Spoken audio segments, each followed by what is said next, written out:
Hi everyone! Welcome sa aking YouTube channel. So guys, ang topic natin ngayon ay si Fufu Live. So, papakita ko sa inyo kung paano mag-tasking dito kay Fufu Live.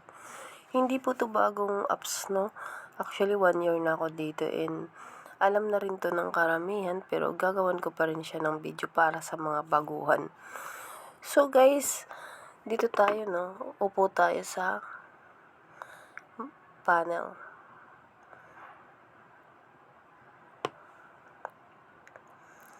Ayan guys, so andyan ako sa number 2. So guys, yung box pala dito guys, para sa mga baguhan is 5 pesos yan guys. Sa akin kasi guys, 40 na yan. So para maging 40, kailangan nyo mag-invest sa apps na to.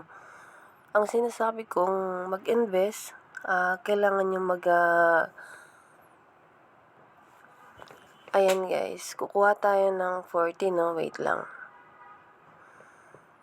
Ayan.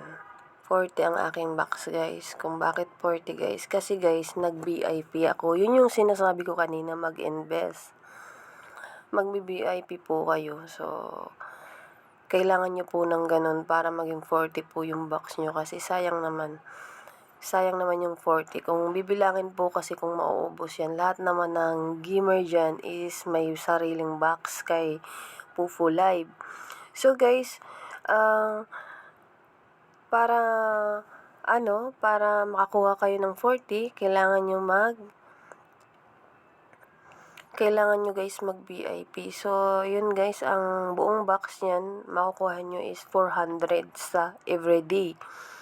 So, guys, yun lang na muna ngayon ang ating topic and mamaya ipapakita ko ulit sa inyo kung paano mag-live.